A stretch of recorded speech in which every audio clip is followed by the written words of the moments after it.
Deborah, thank you for sharing that wonderful message about hope. Welcome.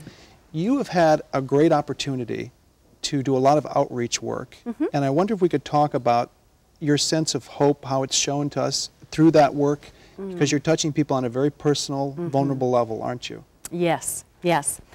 There is a story. There's a man from the congregation who started what is called Goshen Valley. It's a boys' home for boys who have fallen between the cracks in the legal system.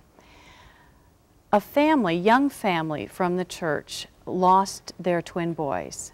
When Cameron and Elliot were born prematurely, they thought that Elliot was going to live. Cameron died soon after he was born, and 4 months later, very tragically and very suddenly, Elliot died as well. They responded to that by building a garden in this boys' ranch. Now, when I first thought it was a garden, I thought, oh, flowers, that's nice. It's a meditation center, and it gives that family hope. It is a way for them to make some sense of the death of these children. It doesn't answer the question why. There's no answer to why these boys died, but it gives them hope. It lets them know that through God's strength in their lives, these boys now at the ranch have a place to come and meditate and pray. And their twin boys now can somehow give life to these other boys who in their own way hadn't been given a chance in life, but now at this ranch are given a new beginning. And it is a powerful story of hope, not answering the questions, but of hope, and how this young family has managed to move forward in their life with God in their life and by their side. Wonderful message, Deborah, on the question why that we all ask that. We do. The wrong We question, can't don't help we, but when we wonder suffer. why. But in your ministry, and picking up on Daniel's question, when there are no words really that help people in the depths of pain, you know, I've said myself to loved ones, well, I know there are no words. Yeah. But know that we are praying, you know, for. Yes. But when there are no words yet, as a pastor, what do you say to people who have lost loved ones, or who are homeless, or who are at the depths of their lives? That is the power of the cross. That's the power of the cross. That Jesus meets us where we are and walks with us. And not only that, I mean, that is powerful in and of itself, but somehow that's somehow not enough. God also meets us in Christ in the cross with the promise of new life. And that promise comes in surprising ways. The disciples couldn't remember that promise. I mean, they knew. Christ had told them. Jesus had told them what was going to happen.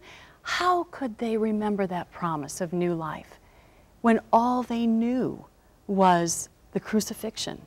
And walking on Saturday, remembering the crucifixion, how could they remember the resurrection, the promise of the resurrection?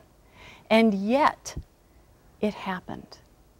God's promise in Jesus Christ, God's promise in the cross is so strong, it doesn't depend on whether or not we remember that promise or even believe that promise. The promise of the resurrection is stronger than anything, and God's answer is always yes. God's answer is always new life. So the hope that is still there when our worst fears have been realized. Yeah. Deborah, you're a professional harpist, I am. You? Yes, and I I am. suspect music has been central to you in ministry. It has and been. in stories of hope. Can you share some of that? Music was probably my first language. Music was the way, the harp was the way I communicated with people. And probably the nicest compliment I was ever given was when a woman said to me that she experiences God through my playing. I must say I do not play very much anymore, so people wouldn't say that about my playing anymore. Well, that's what you say, but we never know. Yeah, yeah. But we're understand, and we're told so often, that faith and hope are inseparable companions. If it's faith that puts us on the road, it's hope that keeps us there. How do you explain that to the homeless that your church is ministering to? That's what I'm wondering. You must see in the face of people that are up against difficult odds, this struggling to find hope. And how do you minister to them in that kind of situation? The food ministry itself is a sign of hope. When people are down and out, here is a place to offer them a meal. We offer them a meal a day. And there are other organizations that we support where we can send them that also not only feed them, but help people get their feet back on the ground, help people know how to interview, help people get clothes for the interview, follow them along so that it's not, well, here's how you do it, goodbye, good luck. So the hope comes in the actions as well. And I was going to ask, how important do you think that is as part of our church faith community? Because many times we'll go to church on Sunday and that'll be our only participation, but the opportunity for churches to reach out in this way is really powerful, isn't it? It is very powerful. How do we talk about the love of God without also showing it, without also being the hands and the feet of Christ in the world? And to see the face of God on those faces who are so very sad. The Chris kids, the homeless kids that you're working with. In our 30 seconds, can you say a word about that? Yes. In these children's faces there is hope, because they now have someone that loves and cares for them, and they haven't known that before. Who are some of those?